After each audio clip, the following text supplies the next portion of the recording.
चांदबारी रे दिनकु दिन बढ़ुची बीजेपी नेता गुंडागिरी। साधारण लोकों पुलिस कर्मचारी पर्यंत समस्त को देखाउछंती नाली आखि। जी बीजेपी दल को विरोध कला ताकू विभिन्न उपाय हैरान हरकत कराउथिबा बेले जी समर्थन कला ताकू सबु भूल को माफ कर दिया जाउची। एमिति की कोर्ट चाणा हेबाकु थिबा अभियुक्त को मध्य जोर जबरदस्त थाना लोक प्रूफ बाहर करी मुक्त कर दिया जाउची। एमिति किछि अभियोग आनी आज सांबादिक सम्मेलन माध्यम गर्जिला चांदबाली बीजेडी। सूचना मुताबक चलित मास 10 तारिख दिन कौनसी एक मामला मते अंचलर जड़े युवक को चांदबाली पुलिस गिरफ्त कर थाना अटक रखिथिला। कागजपत्र प्रस्तुत करी जहाकू किछि समय पर कोर्ट चाणा करिथांता। मात्र सही समय बीजेपी राज्य सभापति मनमोहन सामल एकांत सहयोगी तथा 2 नंबर जोन पराजित जिला परिषद प्रार्थी अशोक कुमार राउल थाना पहुंची थे। अभियुक्त युवक को जोर जबरदस्त थाना लोक प्रूफ बाहर कर आनी निज गाड़ी में बसाई नहीं जाइथिले। दायित्व में थिबा कनेस्टेबल जनक जेते रोकवा चेष्टा करथिले मध्य रोकी पारि नथिले। शेष में संपृक्त नेता कनेस्टेबल जनक नेहुरा होइथिले। हेले नेता जनक तांकू अश्लील भाषा में गाड़ीगुलज करने सह जा तो एसपी की कहबू मु नहीं जाउची बोली कही स्थान छाड़िथिले। बीजेपी नेता एभली गुंडागर्दी मनमोहन सामल को दायी करने सह एभली मानसिकता को विजु जनता दल छात्र जनता दल कर्मकर्ता माने कड़ा समालोचना करने सह विरुद्ध दृढ़ कार्यानुष्ठान नेबाकू दाबी करिसेंती। गोटे गंभीर विषय आज ये सांबादिक सम्मेलन करा जायछि। चांदबाली इतिहास रे प्रथम करिकी जे केबे भी जो घटना घटी नथिला आज ता घटी। गत 10 तारिख दिन अशोक राउल जे कि 2 नंबर जोन रो जिला परिषद प्रार्थी भाव भारतीय जनता पार्टी लड़ुले निर्देश क्रमे जे प्रमोद साहू नामक एक अपराधी को विभिन्न केस बैनर चेयर आरंभ कर विभिन्न केस नार अच्छी से आसिक थाना जोर जबरदस्त पुलिस अटकाउला बेले लॉकअप खोलिकी पुलिस को धक्का मारिकी पुलिस को गाड़ी गुलज करिकी जे आमर सरकार अच्छी सरकार आंट देखी नहीं जबरदस्ती जाइछंती। बांसुड़ा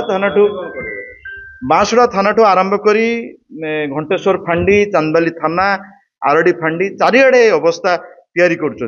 तेणु आज विजु युव जनता दल और छात्र जनता दल ये जो सांबादिक सम्मेलन जरिया आम जनइबा चाहूँ जे पुलिस एसपी को कलेक्टर को मुख्यमंत्री की भी जनइबा चाहूँ ये जो आईन श्रृंखला ध्वस्त विध्वस्त होउची विपर्यस्त होउची जदि अशोक राउल ना एफआईआर न हुए एक अरेस्ट न करा जाए ताले आमे विजु युव जनता दल छात्र जनता दल हजार हजार संख्यार राजरास्ता को उल्लेबे आईन को हाथ को नवा को आमे बाध्य हबु। अशोक राउल जिला परिषद 2 नंबर जोन रो बीजेपी रो प्रार्थी छिड़ाइतिले से थाना परिसर मध्यरु आसामी को जोर जबरदस्ती नहीं जावा यह एक निंदनीय और दुखजनक कथा। चांदबाली रे जो बीजेपी सरकार आसिला परे एठी जो परिस्थिति सृष्टि होती राति सारा गो चलाण चलती कोयला कारबार चलती आभलिया जो थाना भितर पशिकी बांसगड़ा हो आपणकर हूँ घंटेश्वर हो कि चांदबाली थाना हो या भितर कर्मी माने बीजेपी कर्मी माने जोर जबरदस्त पशिकी आपणकर साधारण लोक को न्याय देवार ये करुँच आम दृढ़ निंदा करुचु। आगामी दिन में विजु जनता दल विजु छात्र जनता दल और युव जनता दल यार निश्चित भाव दृढ़ प्रतिवाद करेंगे। आज चांदबाली इतिहास एक विरल कथा गोटे संवेदनशील कथा आपण मैंने जानी रखा दरकार। आपण मैंने सांबादिक मानक प्रश्न गोटे थाना भितर जड़े कनेस्टेबल थी एवं पुलिस अफसर 2 जन होमगार्ड अच्छा गोटे अपराधी की थाना भितर जाकि घोषाड़ी नहीं आसवा एवं गाड़ी में पूरे नहीं आसवा जबरदस्त आम सरकार अच्छी आम नहीं आसबू एवं से थाना बाबू जगत गाड़ी आगे छिड़ा कहते गाड़ी आम तुमको चढ़ेदेबू एपरी एक विषय चांदबाली इतिहास केवे नथिला। एपरी एक विषय को घटे मान्यवर आमर चांदबाल 2 नंबर जोन बीजेपी जी जिला परिषद लड़ी अशोक राउल।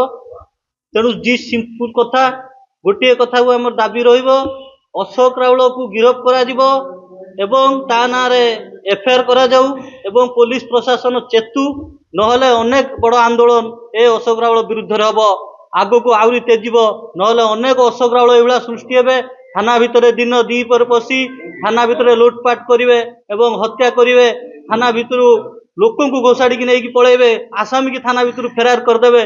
तेणु आमर अनुरोध पुलिस प्रशासन को आपण अशोक राउल विरुद्ध एफआईआर करंतु एवं अशोक राउल को गिरफ्त करंतु। चांदबाली निशिकांत बेहरा रिपोर्ट निरपेक्ष।